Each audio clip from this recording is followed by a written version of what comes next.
اب نئے مضمون کا آغاز ہوتا ہے جس کا عنوان ہے درک وجدانی چوں اختیار و استرار او خشم و استبار او سیری او ناہار بجائے حصت کہ زرد از سرخ بداں فرق کنند او خرد از بزرگ و تلخ از شیریں او مشک از سرگیں او درشت از نرم او سرد از گرم او سوزاں از شیر گرم او تر از خشک او لمس دیوار از لمس درخت پس منکر وجدانی منکر حس باشد او زیادہ کے وجدان از حس ظاہر ترست زیرا کہ حس را تواں بستن او منع کردن از احساس و بستن راہ او مدخل وجدانیات را ممکن نیست والعاقل تقفیہ الاشارہ، یعنی باطنی احساس جیسے کہ اختیار و استرار اور غصہ اور صبر کرنا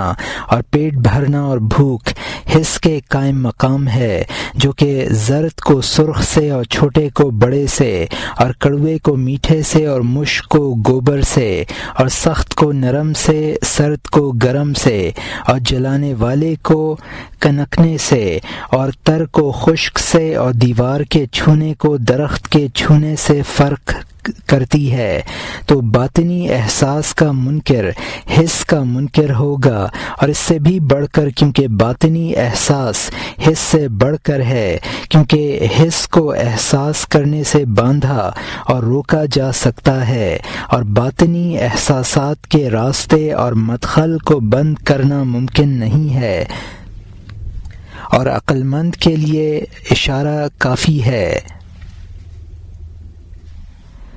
باطنی احساس حس کی جگہ ہے، اے چچا دونوں ایک گول میں جاتے ہیں، اسی پر بھلا بنتا ہے کر یا نہ کر، حکم دینا اور منع کرنا، اور بات میں واقعات یہ کہ کل یہ کروں گا یا وہ کروں گا۔ اے پیارے، یہ اختیار کی دلیل ہے، اور وہ شرمندگی جو تو نے بدی سے اٹھائی، اپنے اختیار سے تو ہدایت یاب بنا۔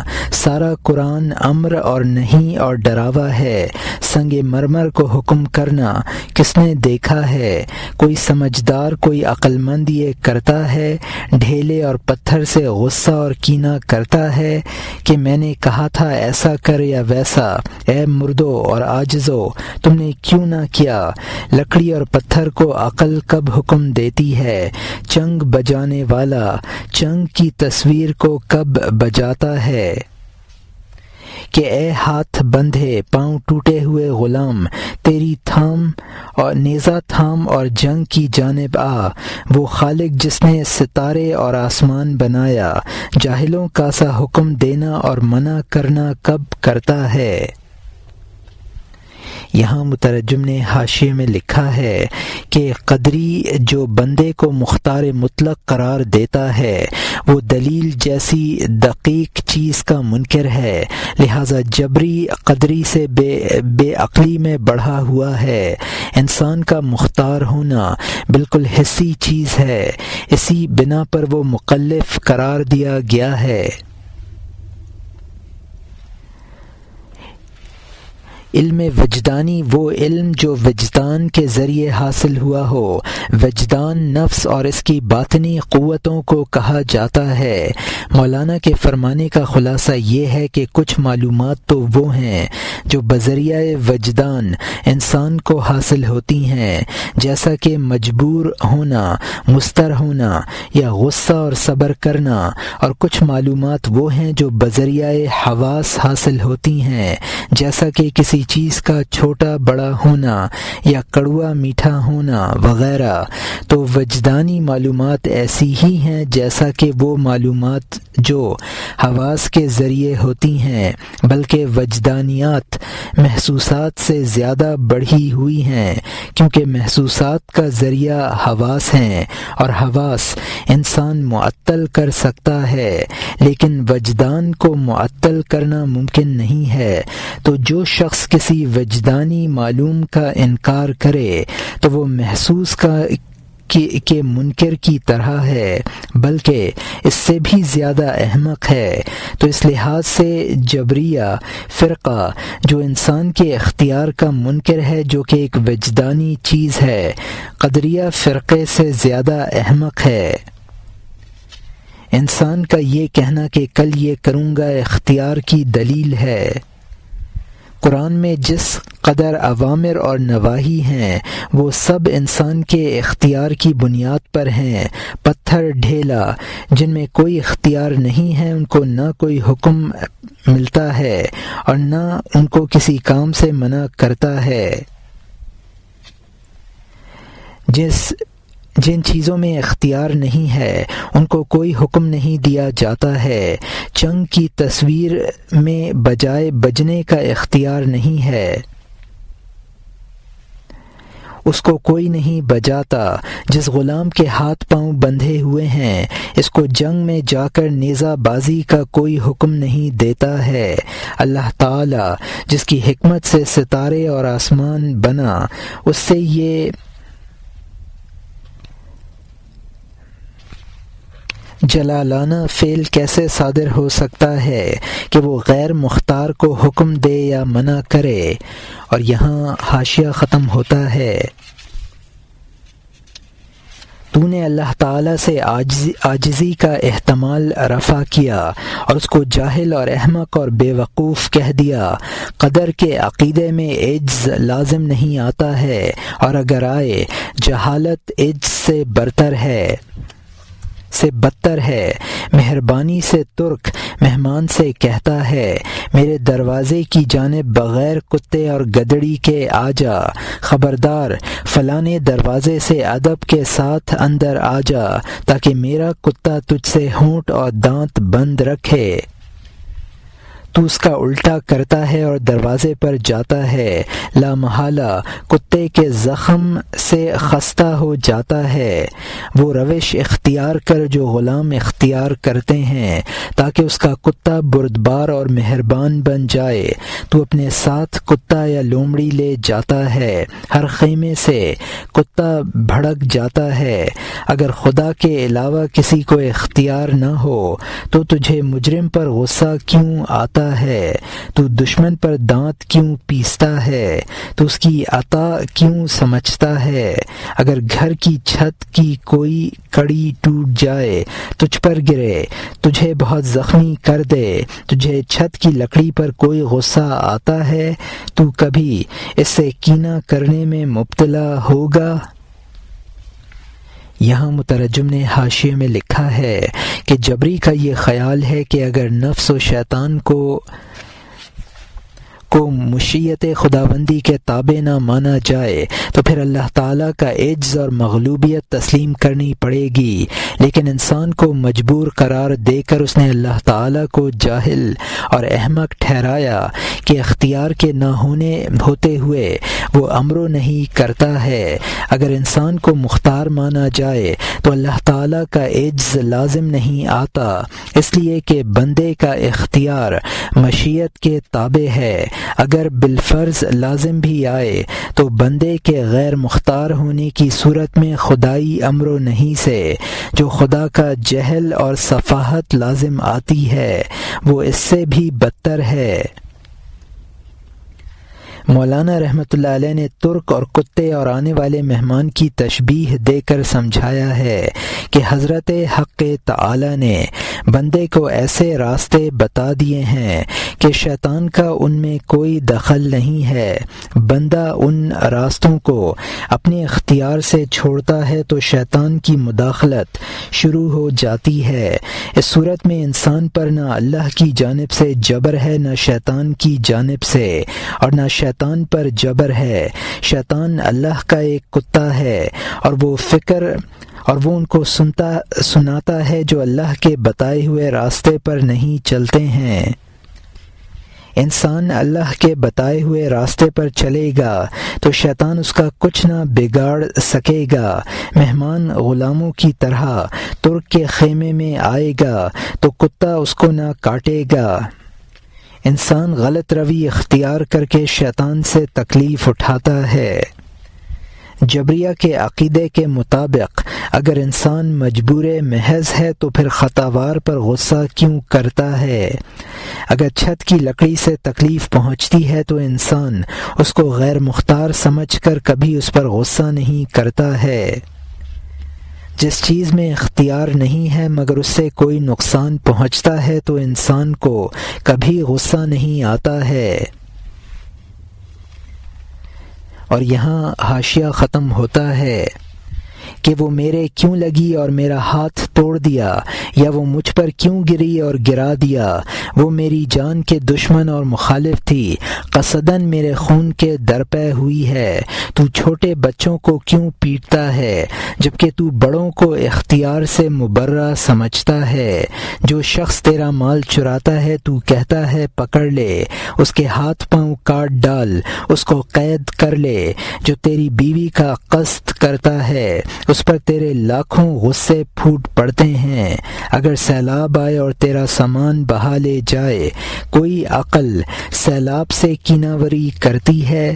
اگر ہوا آئے اور تیری پگڑی اڑا لے جائے، تیرا دل ہوا پر کب غصہ کرتا ہے؟ تیرا غصہ کرنا اختیار کا بیان بنا جبکہ تو جبریوں کی طرح بہانہ نہ کر سکے۔ اگر اونٹ والا اونٹ کو مارتا ہے تو وہ اونٹ مارنے والے کا قصد کرتا ہے۔ اونٹ کا غصہ اس کی لاٹھی پر نہیں ہے تو اونٹ نے بھی مختار ہونے کا پتہ لگا لیا ہے۔ اسی طرح کتا اگر تو اس کے پتھر مارے تیرے اوپر حملہ کرتا ہے، پلٹتا ہے۔ وہ اگر پتھر کو پکڑتا ہے تو تیرے اوپر غصے کی وجہ سے ہے، کیونکہ تو دور ہے اور وہ تجھ پر قابو نہیں پاتا ہے۔ حیوانی عقل نے جب اختیار کو سمجھ لیا، اے انسانی عقل شرم کر، تو اس جبر کی قائل نہ ہو۔ یہاں مترجم نے حاشیے میں لکھا ہے کہ جبری انسان بچوں کو تعلیم و تربیت کے لیے پیٹتا ہے، وہی جبری انسان بڑوں کو اختیار سے منزہ سمجھتا ہے۔ جبری انسان کا جب مال چوری ہوتا ہے تو وہ ڈاکو کو پکڑواتا ہے۔ جبری انسان کی بیوی پر اگر کوئی بد نظر ڈالتا ہے تو اس کو غصہ آتا ہے۔ اس سے معلوم ہوا کہ وہ چور کو اور اس بد نظر کو مختار سمجھتا ہے۔ پانی کے سیلاب اور ہوا پر اس جبری کو غصہ نہیں آتا ہے کیونکہ سمجھتا ہے کہ یہ چیزیں اختیار سے خالی ہیں۔ جبری کا دوسروں پر غصہ کرنا اس کی دلیل ہے کہ وہ اس کو مختار سمجھتا ہے۔ اونٹ تک یہ سمجھتا ہے کہ لاٹھی میں اختیار اور ارادہ نہیں ہے، مارنے والے میں ہے، لہٰذا اس پر حملہ کرتا ہے۔ کتا بھی ڈھیلے پر غصہ نہیں کرتا، ڈھیلا مارنے والے پر غصہ کرتا ہے۔ اگر ڈھیلے پر اس کا غصہ ہے تو دراصل وہ مارنے والے پر غصہ ہے جو اس کی دوری کی وجہ سے ڈھیلے پر اتارتا ہے۔ جبکہ اونٹ اور کتا بھی انسان کو مختار سمجھتا ہے تو جبری کو اس عقیدے سے شرم کرنی چاہیے۔ اور یہاں حاشیہ ختم ہوتا ہے۔ یہ بات واضح ہے لیکن سحری کے لالچ میں وہ کھانے والا روشنی سے آنکھ بند کر لیتا ہے، چونکہ اس کی پوری فکر، اس کی پوری خواہش روٹی کھانے کی ہے۔ اندھیرے کی طرف منہ کر لیتا ہے کہ دن نہیں ہے۔ لالچ جب سورج کو چھپا دیتا ہے، کیا تعجب ہے اگر دلیل کی طرف پشت کر لے؟ یہ مثل سن لے، اس کے باوجود منکر نہ بن، امتحان کے وقت اپنے اختیار کا۔ یہاں مترجم نے حاشیے میں لکھا ہے، جبری کی مثال اس شخص کی سی ہے جو سحری کھانے کے لالچ میں صبح صادق اور سورج سے منہ موڑ لے۔ انسان کی حرص سورج کو مخفی کر دیتی ہے، تو دلیل کو مخفی کر دینا تو سہل ہے۔ اور یہاں حاشیہ ختم ہوتا ہے۔ اب نئے مضمون کا آغاز ہوتا ہے جس کا عنوان ہے حکایت دزد کے باشہنہ گفت کے آنچا کردم تقدیر خدا بود او جواب شہنہ وہم در بیان تقریر اختیار خلق وہم بیان آن کا تقدیر و قضا سبب کنندہ اختیار است او سلب کنندہ اختیار نیست۔ یعنی حکایت اس چور کی جس نے کوتوال سے کہا کہ جو کچھ میں نے کیا خدائی تقدیر تھی، اور کوتوال کا جواب نیز مخلوق کے اختیار کو ثابت کرنے کے بیان میں نیز اس کا بیان کہ تقدیر اور قضا اختیار کو سبب بنانے والے ہیں اور اختیار کو سلب کرنے والے نہیں ہیں۔ ایک چور نے کوتوال سے کہا اے حاکم، جو کچھ میں نے کیا وہ خدا کا حکم تھا۔ کوتوال نے کہا میں بھی جو کر رہا ہوں اے میرے پیارے خدا کا حکم ہے۔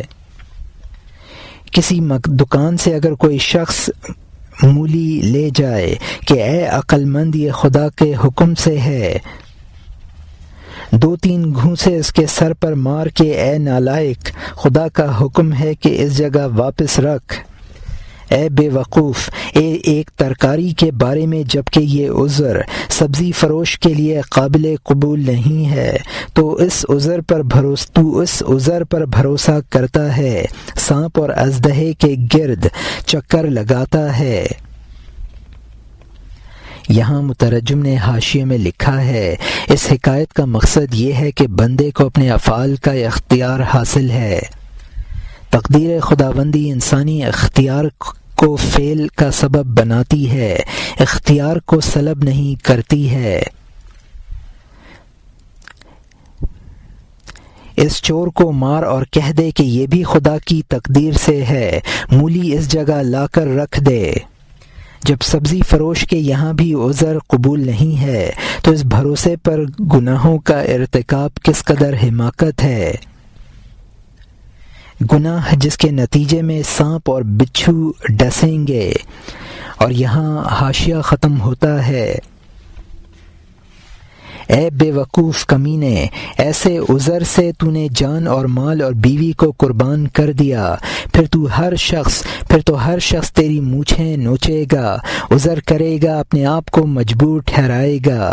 اگر اللہ تعالیٰ کے حکم کا عذر تیرے لیے مناسب ہے تو مجھے سکھا دے اور فتویٰ دے دے، کیونکہ میری بھی سینکڑوں آرزوئیں اور خواہشیں ہیں، خوف اور ہیبت سے میرے ہاتھ بندھے ہوئے ہیں۔ تو مہربانی سے مجھے عذر کرنا سکھا دے۔ جو مجبور کیے ہاتھ اور پاؤں کھول دے۔ تو نے ایک پیشہ اختیار کیا ہے اور تو سمجھتا ہے کہ میں اختیار اور سمجھ رکھتا ہوں، ورنہ تو نے وہ پیشہ کیوں اختیار کیا؟ اے صاحب سب پیشوں میں سے جب نفس اور خواہش کی نوبت آتی ہے تجھ میں 20 مردوں کا اختیار آ جاتا ہے۔ جب دوست تجھ سے ایک رتی کا فائدہ اٹھا لے جاتا ہے تو تیری جان میں لڑائی کا اختیار کشادہ ہو جاتا ہے۔ جب شکر اور نعمتوں کی باری آتی ہے تجھے اختیار نہیں ہے، تو پتھر سے کم ہے۔ تیرے لیے دوزخ کا بھی یہ عذر یقینی ہے کہ اس جلانے میں مجھے معذور سمجھ۔ اس دلیل سے تجھے کسی نے معذور نہ رکھا اور جلاد کے ہاتھ سے تجھے اس نے دور نہ رکھا۔ یہاں مترجم نے حاشیے میں لکھا ہے کہ جبر کے عقیدے کے مطابق تیرا سب کچھ لے کر عذر کیا جا سکتا ہے اور لینے والا اپنے آپ کو مجبور ظاہر کر کے بری ہو سکتا ہے۔ گناہ کے سلسلے میں اگر حکم حق کہہ کر عذر کیا جا سکتا ہے تو مجھے بھی یہ عذر سکھا دے۔ میرے دل میں بھی بہت سے گناہوں کی تمنا ہے اور اللہ تعالیٰ کے ڈر اور خوف سے میں نہیں کر سک رہا ہوں۔ تیری بڑی مہربانی ہوگی اور مجھ مجبور کو آزادی حاصل ہو جائے گی۔ انسان اپنے لیے کوئی پیشہ اختیار کرتا ہے، یہ اس کے اختیار کی دلیل ہے۔ جبری انسان خواہش نفسانی کا ارادہ کرتا ہے تو 20 انسانوں کا اختیار اس میں آ جاتا ہے۔ اگر اس کا ایک رتی کا کوئی نقصان کر دیتا ہے تو لڑائی کا اختیار پورے بدن میں پھیل جاتا ہے۔ جس وقت خدا کی اطاعت و عبادت کا معاملہ آتا ہے، پھر جبری کہتا ہے کہ میں مجبور ہوں، اور اپنے آپ کو پتھر سے بھی زیادہ غیر مختار ظاہر کرتا ہے۔ جب جہنم کی آگ میں جلے گا تو وہ بھی یہی کہے گی کہ میں جلانے میں مجبور ہوں۔ جبری کے اس عذر کو دنیا میں کسی نے تسلیم نہیں کیا، اور وہ سزا کے وقت جلاد کے ہاتھ سے اس عذر کی بنا پر نہ چھوٹ سکا، اور دنیا کا نظم اسی انصاف سے قائم ہے کہ جبری کا عذر قبول نہ کیا جائے تو آخرت میں کو بھی اسی پر قیاس کر لینا چاہیے۔ اور یہاں حاشیہ ختم ہوتا ہے۔ تو اس منصف حاکم سے دنیا کا نظام منظم ہو گیا، اس عالم کا حال بھی تجھے معلوم ہو گیا۔ یہاں اب نئے مضمون کا آغاز ہوتا ہے جس کا عنوان ہے حکایت ہم در جواب جبری، او اس بات اختیار و صحت امر و نہیں، او در بیان آن کا عذر جبری در ہیچ ملت، او دین مقبول نیست، او موجب خلاص نیست، از سزائے آن کار کے کردہ است، چنانچہ خلاص نیافت ابلیس، بداں کے گفت ربی بما اغویتنی والقلیل یذل علی الکثیر۔ یعنی نیز حکایت جبری کے جواب میں اور اختیار ثابت کرنے اور حکم دینے اور روکنے کی صحت کے بارے میں، اور اس بیان میں کہ جبری کا عذر کسی ملت اور دین میں مقبول نہیں ہے، اور اس کام کی سزا سے جو اس نے کیا ہے چھٹکارے کا سبب نہیں ہے۔ چنانچہ شیطان اس قول کی وجہ سے کہ خدا تو نے مجھے گمراہ کیا، چھٹکارا نہ پا سکا، اور تھوڑا بہت پر دلالت کرتا ہے۔ ایک شخص درخت پر چڑھا، چوروں کی طرح بہت پھل جھاڑنے لگا۔ باغ والا آیا اور اس نے کہا، اے کمینے، خدا سے تیری شرم کہاں گئی؟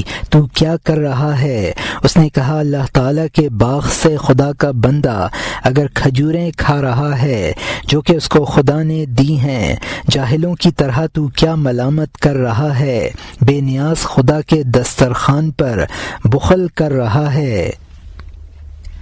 اس نے کہا، اے غلام، رسی لے آ تاکہ میں اس بھلے کا جواب دوں۔ پھر اس وقت اس نے اس کو درخت سے کس کر باندھ دیا، اس کی کمر اور پنڈلی پر سخت لاٹھی مارنے لگا۔ اس نے کہا، آخر خدا سے شرم کر، تو اس بے قصور کو بری طرح سے مار رہا ہے۔ یہاں مترجم نے حاشیے میں لکھا ہے کہ شیطان نے بھی اپنی گمراہی پر اپنے جبر کا عذر پیش کیا تھا اور کہا تھا کہ میری گمراہی میری اختیاری نہیں ہے، لیکن اس کا عذر مقبول نہ ہوا۔ وہ شخص پھل جھاڑنے والے نے کہا کہ باغ خدا کا ہے اور میں خدا کا بندہ ہوں، اللہ نے مجھے چھوارے عطا کیے ہیں، تو جاہلوں کی طرح مجھے کیوں ملامت کرتا ہے؟ تو خدائی دسترخوان پر بخل کرتا ہے۔ باغ والے نے اپنے نوکر کو بلایا کہ رسی لے آ، میں اس کا جواب اس کے دے دوں گا، اور رسی سے اس نے اس کو درخت سے باندھ کر مارنا شروع کر دیا۔ پھل چرانے والے نے کہا، تو خدا سے شرم کر، مجھ بے گناہ کو کیوں مارے ڈالتا ہے؟ اور یہاں حاشیہ ختم ہوتا ہے۔ اس نے کہا، خدا کی لاٹھی سے یہ اس کا بندہ دوسرے بندے کی کمر پر خوب مار رہا ہے۔ لاٹھی اللہ تعالیٰ کی، کمر اور پہلو اللہ تعالیٰ کا، میں اس کے آلے اور حکم کا غلام ہوں۔ اس نے کہا، اے خالص، میں نے جبر سے توبہ کی، اختیار ہے، اختیار ہے، اختیار۔ تیرے اختیار کو اس کے اختیار نے پیدا کیا، اس کا اختیار گرد کے نیچے کے سوار کی طرح ہے، اس کا اختیار ہمارے اختیار کو پیدا کرتا ہے۔ حکم کا مدار اختیار پر ہے۔ بے اختیار صورت پر حکومت کرنا قادر ہونے میں ہر مخلوق کو حاصل ہے، حتیٰ کہ وہ بے اختیار شکار کو کھینچ لے جاتا ہے، حتیٰ کہ زید کا کان پکڑ کر لے جاتا ہے، لیکن اللہ تعالیٰ کی کاریگری بغیر کسی آلے کے اس کے اختیار کو اس کا پھانسا بنا دیتی ہے۔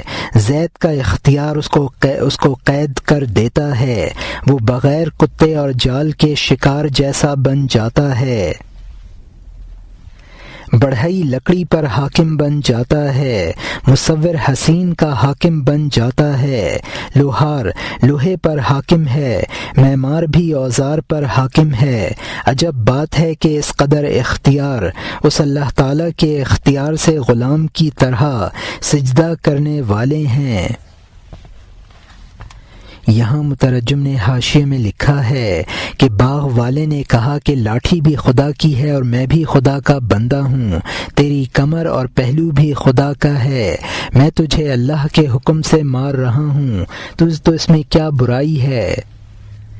اس پر وہ جبری چور توبہ کرنے لگا اور بندے کے اختیار کا قائل ہو گیا۔ قدریہ کے عقیدے کے خلاف مولانا فرماتے ہیں کہ بندے کا اختیار بھی اختیار خداوندی کا عطا کردہ ہے، بندے کا اختیار ظاہر ہے اور حضرت حق تعالی کا اختیار پوشیدہ ہے۔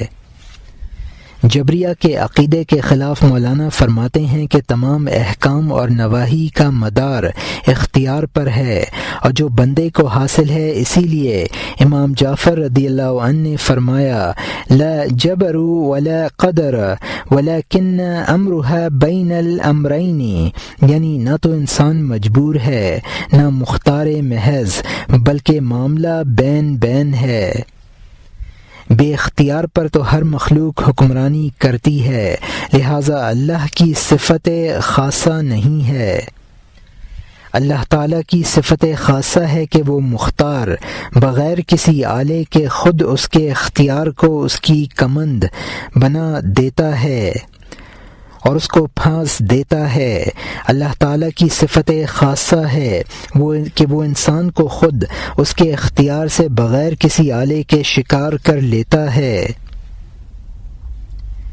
اگر غیر مختار بندوں پر اللہ کی حکومت ہو تو اس میں کوئی ندرت نہیں ہے۔ ندرت تو یہی ہے کہ بندہ مختار ہوتے ہوئے اس کے اختیار کا غلام ہے۔ اور یہاں حاشیہ ختم ہوتا ہے۔ خصومت کی وجہ سے بے جان چیزوں پر تیری قدرت ان کے بے جان ہونے کی کب نفی کرتی ہے؟ اس اللہ تعالیٰ کی قدرت اختیارات پر اسی طرح اس سے اختیار کی تھی، اس سے اختیار کی نفی نہیں کرتی ہے۔ اس اللہ تعالیٰ کے ارادے کا اہل کمال کے طریقے پر قائل بن تاکہ اللہ تعالیٰ کی جانب جبر اور گمراہی کی نسبت نہ ہو۔ جبکہ تو نے کہا کہ میرا کفر اس کی منشا ہے، تو اپنی منشا کو بھی سمجھ لے کہ وہ ہے، کیونکہ تیری منشا کے بغیر خود تیرا کفر ہی نہیں ہے۔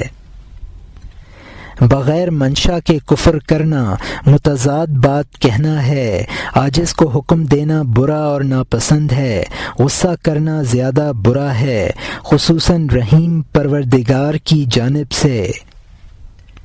بیل اگر جوا نہیں لیتا ہے مارتے ہیں، بیل نہ اڑے تو وہ عاجز ہے۔ بیل اگر جو نہیں لیتا ہے مارتے ہیں، بیل نہ اڑے تو وہ عاجز ہے۔ بیکار معاملے میں جب بیل معذور نہ ہوا تو بیل والا کس وجہ سے معذور اور احمق ہے؟ جبکہ تو بیمار نہیں ہے سر کو نہ کس، تجھے اختیار ہے مذاق نہ اڑا، کوشش کر تاکہ خدائی جام سے تو تازگی حاصل کر لے، پھر تو بے خود اور بے اختیار ہو جائے گا۔ جب اس شراب کو پورا اختیار ہوگا تو مدہوش کی طرح بالکل معذور ہو جائے گا۔ یہاں مترجم نے حاشیے میں لکھا ہے، جو چیز ماہیت کے لوازم میں سے ہے وہ ماہیت سے جدا نہیں ہوتی ہے۔ جماعت کا بے اختیار ہونا اس کی ماہیت کے لیے لازم ہے، اسی طرح انسان کا با اختیار ہونا اس کی ماہیت کے لیے لازم ہے۔ انسان کی جمادات پر قدرت جمادات کے بے اختیار ہونے کو سلب نہیں کرتی ہے، اسی طرح اللہ کا اختیار اور قدرت انسان کے اختیار کو فنا نہیں کرتا ہے۔ انسانی افعال میں انسان کی مشیت اور ارادے کو بھی دخل ہے، جو مشیت خداوندی کے تابع ہے۔ وما تشاءون الا ان یشاء اللہ، اور تم نہیں جانتے مگر وہ جو اللہ چاہے۔ اگر تم ایسا نہ ہوگے تو اللہ تعالیٰ کی طرف سے جبر اور گمراہ کرنے کی نسبت ہو جائے گی۔ جب جبری انسان یہ کہتا ہے کہ میرا کفر کرنا اللہ کی مشیت سے ہے، تو کفر کرنے کا اس نے اقرار کیا، اور کفر وہ ہے جو انسان اپنے ارادے اور اختیار سے کرے، تو گویا جبری نے اپنے اختیار کا اقرار کر لیا۔ اپنے ارادے اور اللہ کا انکار کرنا کفر ہے، بلا اختیار کے انکار کرنا کفر نہیں ہے۔ تو انسان اپنے کفر کا اقرار کرے اور پھر یہ اختیار نہ مانے، یہ دو متضاد باتیں ہیں۔ عاجز کو حکم دینا بری بات ہے، خدا اس سے منزہ ہے۔ بیل کو جو کھینچنے کا اختیار حاصل ہے، جو نہ کھینچنے پر پٹتا ہے، نہ اڑنے پر اس کو کوئی نہیں مارتا۔ لغو کام میں جب بیل کو معذور نہیں سمجھا جاتا ہے تو اس کے مالک کو کیسے معذور سمجھا جا سکتا ہے؟ جبری معذور ہے، وہ غلط طریقے پر عذر کرتا ہے۔ ہاں، انسان جب مجاہدوں کے ذریعے فنا فی اللہ کا مقام حاصل کر لیتا ہے تو پھر بے شک وہ بے اختیار ہو جاتا ہے۔ جب وہ وحدت کی شراب پی کر مست ہو جاتا ہے تو معذور سمجھا جاتا ہے۔ اور یہاں حاشیہ ختم ہوتا ہے۔ تو جو کچھ کہے گا وہ شراب کا کہا ہوا ہوگا، تو جو کچھ جھاڑے گا اس کا جھاڑا ہوا ہوگا۔ وہ مست انصاف اور ثواب کے علاوہ کب کچھ کرتا ہے، کیونکہ اس نے خدائی جام سے شراب پی لی ہے۔ جادوگروں نے فرعون سے کہہ دیا ٹھہر جا، مست کو ہاتھ اور پاؤں کی پرواہ نہیں ہے، ہمارے ہاتھ اور پاؤں اس خدا کی شراب و محبت ہے۔ ظاہری ہاتھ سایہ ہے اور کھوٹا ہے، جب اس کی جام کی شراب سر میں بھر جاتی ہے دل کے گھر کو پوری طرح گھیر لیتی ہے۔ یہاں مترجم نے حاشیے میں لکھا ہے کہ شراب معرفت کا مست غلط کام نہیں کرتا ہے۔ فرعون کے جادوگر شراب معرفت کے مست ہو گئے تھے اور کہنے لگے تھے کہ ہمیں ہاتھ پاؤں کاٹے جانے کی کوئی فکر نہیں ہے۔ جادوگروں نے کہہ دیا تھا کہ ہمارے اصل ہاتھ پاؤں شراب معرفت ہے، یہ جسمانی ہاتھ پاؤں بے حقیقت ہیں۔ جب شراب معرفت دماغ کو چڑھتی ہے تو دل میں اتر جاتی ہے۔ جو اللہ نے چاہا ہوا، اس کے معنی یہ ہیں کہ اصل مشیت خداوندی اور رضا دراصل رضائے خداوندی ہی ہے۔ دوسروں کی ناراضی سے انسان کو رنجیدہ نہ ہونا چاہیے۔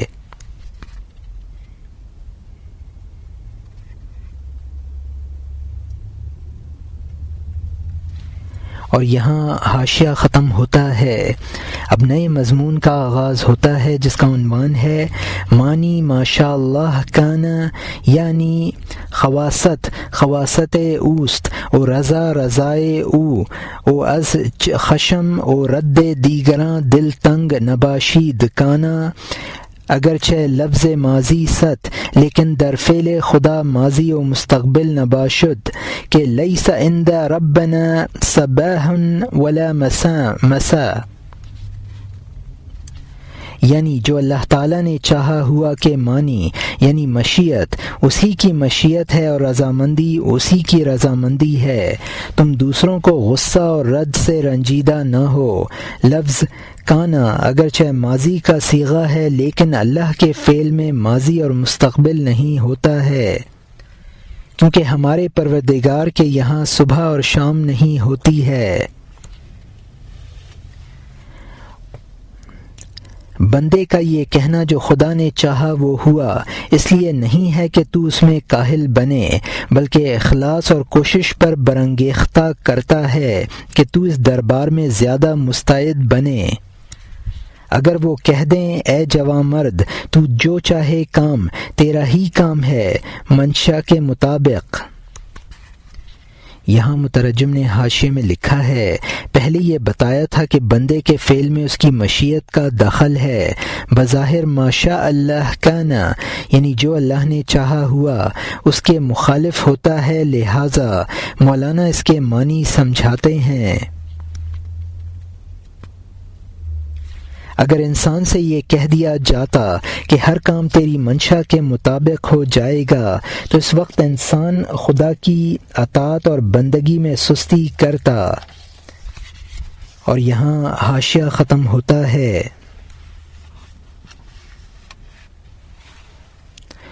اس وقت تو کاہلی برتے جائز ہوگا، کیونکہ جو تو چاہے گا اور جو تو کہے گا وہ ہوگا۔ جب وہ کہیں جو اللہ نے چاہا ہوا، ہمیشہ اور مطلقاً اس کا حکم ہے، تو پھر کیوں 100 افسانوں کے برابر اس کے گھاٹ میں غلاموں کی طرح اس کے گرد چکر نہ کاٹے گا؟ اگر کہہ دیں کہ وزیر جو چاہے پکڑ دھکڑ میں وہ منشا کا مالک ہے، تو 100 انسانوں کی طاقت سے اس کے گرد چکر کاٹے گا تاکہ وہ تیرے سر پر احسان اور سخاوت بہا دے، یا تو وزیر اور اس کے محل سے بھاگے گا، یہ اس کی مدد اور جستجو نہ ہوگی۔ تو اس بات سے الٹا کاہل بنا، تو الٹی سمجھ اور رائے والا ثابت ہو جا۔ خبردار، حکم فلاں خواجہ کا حکم ہے، کیا ہے؟ یعنی اس کے سوا کے ساتھ نہ بیٹھ، خواجہ کے گرد چکر کاٹ، جبکہ حکم اس کی ملکیت ہے، کیونکہ وہ دشمن کو مارے گا، دوست کی جان چھڑا دے گا، جو وہ چاہے گا وہ یقیناً تو حاصل کر لے گا۔ بےہودہ روی نہ کر، اس کا دربار منتخب کر لے، نہ کہ چونکہ وہ حاکم ہے اس کے گرد چکر نہ کاٹ، تاکہ تو سیاہ اعمال نامہ والا، زرد چہرے والا بنے۔ چونکہ حاکم وہی ہے، اس کی پکڑ اور بس، اس کی خبر کے لیے حکم اور قدرت نہیں ہے۔ وہ تعویل صحیح ہے جو تجھے سرگرم کر دے، تجھے پر امید اور چست اور با حیا بنا دے۔ یہاں مترجم نے حاشیے میں لکھا ہے، جب یہ کہا گیا کہ جو خدا چاہتا ہے وہ ہوتا ہے، تو انسان اس کے دربار کے چکر کاٹتا ہے۔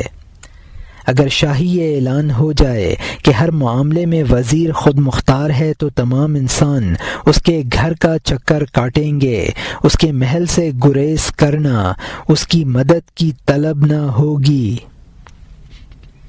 جبری نے اس کا الٹا مطلب سمجھا اور عبادت میں سست پڑ گیا۔ اگر یہ اعلان ہو کہ فلاں سردار کا حکم چلے گا، تو اس کا مطلب یہ ہے کہ صرف اس کی صحبت اختیار کر، اس کے چکر کاٹ کہ وہ تجھے دشمن سے بچا لے گا، جو وہ چاہے گا تجھے ملے گا۔ اس کا مطلب یہ نہیں ہے کہ چونکہ وہ حاکم ہے لہٰذا اس کے قریب نہ جا۔ قرآن و حدیث کے وہ معنی معتبر ہیں جو بندے کو سرگرم عمل بنائیں۔ اگر وہ معنی مست اور کاہل بناتے ہیں تو وہ تحریف ہے۔ اور یہاں حاشیہ ختم ہوتا ہے۔ اور اگر تجھے مست بنائے، سست بنائے، یہ حقیقت سمجھ لے، وہ تحریف ہے، تعویل نہیں ہے۔ یہ سرگرم کرنے کے لیے آیا ہے تاکہ وہ مایوسوں کی دستگیری کرے۔ قرآن کے معانی قرآن سے دریافت کر اور بس، اور اس شخص سے جس نے ہوس کو پھونک دیا ہے، جو قرآن کے سامنے قربان اور فرما بردار بن گیا ہو، حتیٰ کہ اس کی روح بعینہ قرآن بن گئی ہو، جو تیل پھول پر بالکل فدا ہو گیا ہے۔ اب تو خواہ تیل کو سونگ یا پھول کو، اگر تو نہیں سمجھتا ہے اس کا مصداق تلاش کر لے تاکہ تیرے دل پر اس کا ظاہر چمک اٹھے۔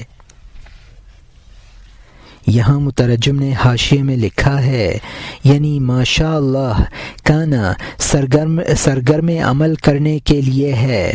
قرآن کا بعض کی تفسیر کرتا ہے تو آیت کی تفسیر دوسری آیت کی روشنی میں ہونی چاہیے، یا اس عالم سے اگر لی جائے جس نے ہوا و ہوس کو جلا ڈالا ہو، وہ عالم قرآن پر قربان ہو گیا ہو اور اس کی روح مجسم قرآن بن گئی ہو۔ اب اس عالم اور قرآن میں وہی نسبت ہوگی جو پھول کے روغن اور پھول میں ہے کہ دونوں کو سونگنا یکساں ہے۔ اگر سرگرم عمل کرنے والے معنی تجھ پر ظاہر نہیں ہوئے ہیں تو ان کو تلاش کر۔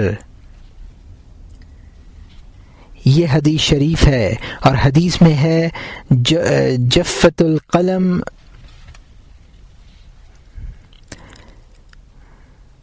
بما ہوا کائن، یعنی قلم لکھ کر خشک ہو گیا ہے ہر اس چیز کو جو ہونے والی ہے۔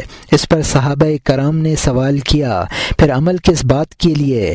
حضور صلی اللہ علیہ وسلم نے فرمایا، ہر انسان کو اس چیز کی سہولت دے دی گئی ہے جس کے لیے وہ پیدا ہوا ہے۔ اگر وہ سعادت اور جنت کے لیے پیدا کیا گیا ہے تو اس سے سعادت اور جنت کے اعمال سرزد ہوں گے، اور اگر وہ شقاوت کے لیے پیدا کیا گیا ہے تو اس سے شقاوت اور جہنم کے اعمال سرزد ہوں گے۔ خلاصہ یہ ہے کہ قلم نے سعید کی سعادت اور شقی کی شقاوت لکھ دی ہے، اس طریقے پر کہ یہ اعمال سعادت کے اعمال ہیں اور یہ اعمال شقاوت کے اعمال ہیں۔ قلم کے لکھنے کے معنی یہ ہیں کہ ہر کام کی تاثیر اس کے مناسبت سے تحریر کر دی ہے۔ قلم نے یہ لکھ دیا ہے کہ اگر تو کجی اختیار کرے گا تو نتیجہ کجی ہوگا، اور سچائی اختیار کرے گا تو اس سے سعادت پیدا ہوگی۔ قلم نے لکھ دیا ہے ظلم کا نتیجہ بدبختی ہے، عدل کا نتیجہ راحت ہے، چوری کا نتیجہ ہاتھ کٹنا ہے، شراب پینے کا اثر مستی ہے۔ اور یہاں حاشیہ ختم ہوتا ہے۔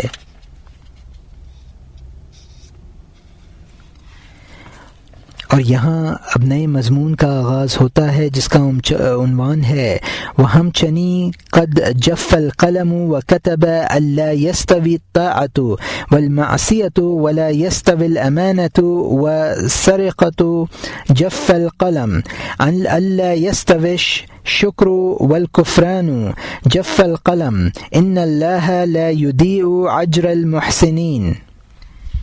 یعنی اور اسی طرح اس کی تعویل ہے کہ قلم تقدیر خشک ہو چکا ہے اور اس نے لکھ دیا ہے کہ اطاعت اور نافرمانی برابر نہیں ہے، اور نہ امانت اور چوری یکساں ہے۔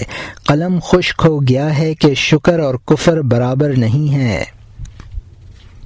قلم خشک ہو گیا ہے، بے شک اللہ نیکوں کا اجر ضائع نہیں کرتا ہے۔ اسی طرح بے شک قلم خشک ہو گیا ہے کی تعویل اہم کام کی مشغولیت پر برانگیختہ کرنے والی ہے۔ قلم نے لکھ دیا کہ ہر کام کی تاثیر اور جزا اس کے مناسب ہے۔ تو ٹیڑھا چلے گا تو تجھ میں کجی آئے گی، لکھ کر قلم خشک ہو گیا ہے۔ تو سیدھا پن اختیار کرے گا، تیرے لیے نیک بختی پیدا ہوگی۔ اور یہاں حاشیہ ختم ہوتا ہے۔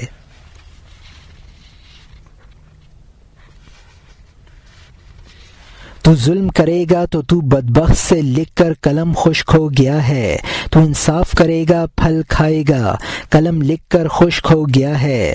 جب چوری کرے گا ہاتھ کٹا، قلم لکھ کر خشک ہو گیا ہے۔ شراب پی کر مست ہو گیا، قلم لکھ کر خشک ہو گیا ہے۔ تو جائز سمجھتا ہے مناسب ہوگا کہ اللہ تعالیٰ ازلی حکم کی وجہ سے معزول کی طرح ہو جائے۔ کہ معاملہ میرے قابو سے باہر ہو گیا، میرے سامنے اتنا نہ آ، اتنی عاجزی نہ کر، بلکہ معنی یہ ہے کہ قلم لکھ کر خشک ہو گیا ہے۔ میرے سامنے انصاف اور ظلم یکساں نہیں ہے، میں نے خیر و شر میں فرق رکھا ہے، میں نے برے اور بدتر میں فرق رکھا ہے۔ اگر تجھ میں ادب کی ایک ذرہ بڑھوتری ہو، دوست سے خدا کا فضل جانتا ہے، اس ذرے کی بقدر تجھے زیادہ دے گا۔ وہ ذرہ پہاڑ کی طرح رونما ہوگا، وہ بادشاہ کے اس کے تخت کے روبرو، امانت دار اور ظالم میں فرق نہ ہو۔ وہ شخص جو اس کے جواب سے لرز رہا ہو اور وہ شخص جو اس کی بڑائی پر طعنہ زن ہو، وہ دونوں میں فرق نہ کرے، اس کے نزدیک دونوں یکساں ہوں۔ وہ بادشاہ نہ ہوگا، اس کے سر پر کالی مٹی ہو۔ اگر تیری کوشش میں ایک ذرہ بڑھے، وہ خدا کی ترازو میں تولا جائے گا۔ ان بادشاہوں کے سامنے تو ہمیشہ مصیبت بھرتا ہے، وہ غداری اور نور قلب سے غافل ہیں۔ یہاں مترجم نے حاشیے میں لکھا ہے، اگر جف القلم کے یہ معنی ہوں کہ اللہ تعالیٰ نے سب کچھ ازل میں لکھ دیا ہے اور اب اس کی قدرت کے تحت کچھ نہیں ہے، تو گویا اب خدائی سے معزول ہو گیا ہے۔ تو نتیجہ یہ نکلے گا کہ اللہ تعالیٰ نے یہ فرمایا ہے کہ اے بندے، اب تو میرے پاس نہ آ، اب کام میرے قابو سے باہر ہے۔ جف القلم کے صحیح معنی یہ ہیں، اللہ تعالیٰ نے لکھ چکا ہے کہ انصاف اور ظلم یکساں نہیں ہے، اور یہ معنی ہے کہ اللہ تعالیٰ فرماتا ہے میں نے خیر اور شر میں، بد اور بدتر میں فرق کر دیا ہے۔ اگر تجھ میں تیرے دوست کی اعتبار سے ایک ذرہ بھی نیکی زیادہ ہے تو اس کو خدا جانتا ہے، اور وہ ذرے کا بدلہ دے گا جو پہاڑ جیسا ہوگا۔ جس بادشاہ کے دربار میں امین اور ظالم میں فرق نہ ہو، یا وہ شخص جو اس کے خوف سے لرزتا ہے اور وہ شخص جو اس کی بڑائی پر طعنہ زنی کرتا ہے، اس کے دربار میں یکساں ہو، تو ایسے بادشاہ کے سر پر خاک۔ حقیقی خدا تو وہی ہے جس کو ترازو میں ایک ایک ذرہ تولا جائے۔ یہ تو دنیاوی بادشاہوں کا طور طریقہ ہے کہ تو تمام عمر اطاعت کرتا ہے اور ایک چغل خوری تیری ساری بھلائی برباد کر دیتا ہے۔ اور یہاں حاشیہ ختم ہوتا ہے۔ اس چغل خور کی بات جو تجھے برا کہتا ہے، وہ تیری سالوں کی خدمت کو ضائع کرا دیتا ہے۔ اس بادشاہ کے سامنے جو کہ سمیع و بصیر ہے، چغل خوروں کی بات نہیں ٹھہرتی ہے۔ سب چغل خور اس سے مایوس ہو جاتے ہیں، ہمارے پاس آتے ہیں اور رکاوٹ میں اضافہ کرتے ہیں، اور اللہ تعالیٰ کا ہم سے بہت ظلم بیان کرتے ہیں کہ جا قلم لکھ کر خشک ہو گیا ہے، وفاداری نہ کر۔ قلم لکھ کر خشک ہو گیا ہے کہ یہ معنی کب ہو سکتے ہیں کہ ظلم وفاداری کے برابر ہوتا ہے، بلکہ ظلم کے لیے بدلہ ظلم ہے۔ قلم لکھ کر خشک ہو گیا ہے اور وفا کے لیے بدلہ وفا ہے۔ قلم لکھ کر خشک ہو گیا ہے، معافی ہوگی، لیکن امید کی وہ شان و شوکت کہاں ہے کہ بندہ پرہیزگاری کی وجہ سے سرخ رو ہو۔ چور کو اگر معاف کیا جاتا ہے تو جان بچا لیتا ہے، وزیر اور خزانے کا خزانچی کب بنتا ہے؟ اے امین الدین، اللہ والے آجا، کیونکہ امانت کی وجہ سے تاج اور جھنڈا رونما ہوا ہے۔ شہزادہ اگر بادشاہ کا خائن بن جائے، اس کی وجہ سے اس کا سر تن سے جدا ہو جائے۔ اگر ہندوستانی غلام وفا برتے، نصیبہ اس کے لیے زندہ بار کا اعلان کر دے۔ غلام کیا ہے اگر وہ دروازے پر کتا وفادار ہے، آقا کے دل میں اس کی جانب سے سینکڑوں رضامندیاں ہیں۔ یہاں مترجم نے حاشیے میں لکھا ہے، دانا و بینا خدا کے دربار میں یہ ممکن نہیں ہے کہ کوئی چغل خوری کر سکے۔ وہاں سے چغل خور شیطان وغیرہ مایوس ہو کر ہمارے پاس آ کر ہمیں بہکاتے اور شاہ کا ظلم بیان کرتے ہیں اور کہتے ہیں کہ اس نے سب کچھ پہلے ہی لکھ دیا ہے، اب اس کے ساتھ وفاداری کیوں کرتے ہو؟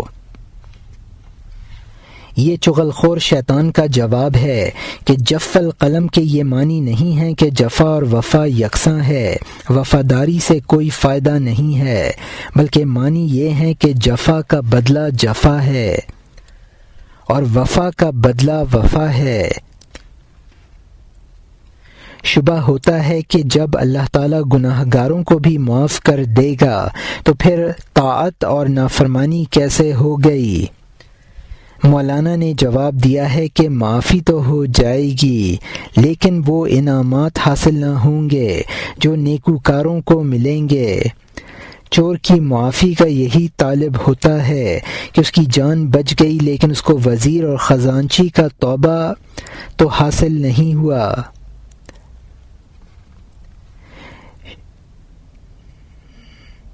شیخ حسام الدین باہر وہ مجتہد جو شریعت کا امین یا مولانا کے دور کا ایک وزیر ہے، اس سے مراد امین الدین ہے۔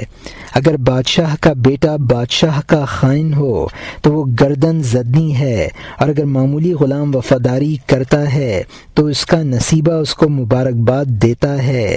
غلام تو درکنار، کتا بھی وفاداری کرتا ہے تو آقا کے دل میں اس کے لیے سینکڑوں دشواریاں پیدا ہو جاتی ہیں۔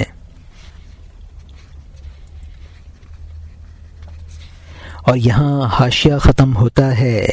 اس وفا کی وجہ سے جب کتے کی تھوتھڑی چومتا ہے، اگر وہ شیر ہو تو اس کو کس قدر کامیابی عنایت کرے گا، سوائے اس چور کے جو خدمتیں کرے، اس کی سچائی ظلم کی جڑ اکھاڑ دے، جیسا کہ ڈاکو حضرت فضیل رحمۃ اللہ علیہ جنہوں نے سچائی کی بازی لگائی، کیونکہ 10 انسانوں کی طاقت سے تیری جانب دوڑے، اور جس طرح کے جادوگروں نے فرعون کا منہ کالا کر دیا صبر اور وفاداری سے، قصور اور بدلے میں ہاتھ پاؤں دے دیے، وہ 100 سال کی عبادت سے کب ہوتا ہے؟